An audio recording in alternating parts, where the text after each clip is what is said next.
Kitchen கொஞ்சம் பார்க்குறதுக்கு கச்ச கச்ச அப்படி இப்படின்னு தான் இருந்துச்சு. சரி டியூஷன் முடிக்கிறதுக்கே 8:30 போல் ஆயிடுச்சு. அதுக்கப்புறம் தான் வந்து கிச்சன் உள்ளே என்டர் ஆனேன்.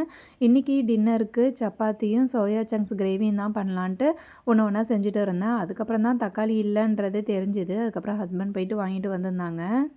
கூடவே வரிக்கியும் ரஸ்க்கும் வந்து வாங்கிட்டு வர சொல்லியிருந்தேன். ஏன் அப்படின்னா, எங்கள் வீட்டில் ஒரு குட்டி பூனை இருக்குதுன்னு சொல்லியிருந்தேன் இல்லையா, அது சுத்தமாக வந்து இந்த பால், சாதம் இது எதுவுமே வந்து குடிக்க மாட்றாங்க. வந்த ஸ்டார்டிங்கில் பால் குடித்தாங்களே தவிர, அதுக்கப்புறம் அந்த பூனை சுத்தமாக பாலே குடிக்கல. ஏன்னே புரியாமல் நான் முழிச்சிட்டு இருந்தேன். அதுக்கப்புறம் தான் எல்லோரும் சொன்னாங்க, இது வந்து கவுச்ச சாப்பிட்ற பூனை, கவுச்ச மட்டும்தான் சாப்பிடும் அப்படின்ற மாதிரி. நம்ம இப்படியே விட்டால் சரி வராது அப்படின்ட்டு கொஞ்சம் கொஞ்சமாக பழகி தானே ஆகணும். ஃபுல்லாக நான்வெஜ்ஜும் போட முடியாது. அதனால் இந்த வரிக்கி, ரஸ்க்குலாம் கொஞ்சம் நொறுக்கு நொறுக்குன்னு சாப்பிட்ற மாதிரி இருக்கும் அப்படின்ற மாதிரி வாங்கிட்டு வர சொல்லியிருந்தேன். பூனையிலேயே வெஜிடேரியன், நான் வெஜிடேரியன்னு இருக்குமான்றது எனக்கு தெரியல. நீங்கள் யாராவது பூனை வளர்த்தீங்கன்னா கண்டிப்பாக சொல்லுங்கள். அதுக்கு என்னென்னலாம் வந்து ஃபுட் வந்து கொடுக்குறீங்கன்றதையும் எனக்கு கமெண்ட்ஸில் சொல்லுங்கள். இந்த சோயா சங்க்ஸ் கிரேவி நான் குக்கரில் தான் வந்து பண்ணியிருந்தேன்.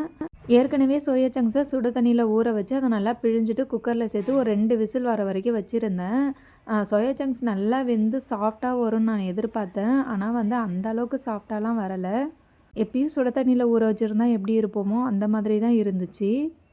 ஆனாலுமே கிரேவியோட டேஸ்ட்டு ரொம்பவே நல்லா இருந்துச்சு. ஓகே ஃப்ரெண்ட்ஸ், அடுத்த ஒரு மினி விலாகில் சந்திப்போம். பாய்.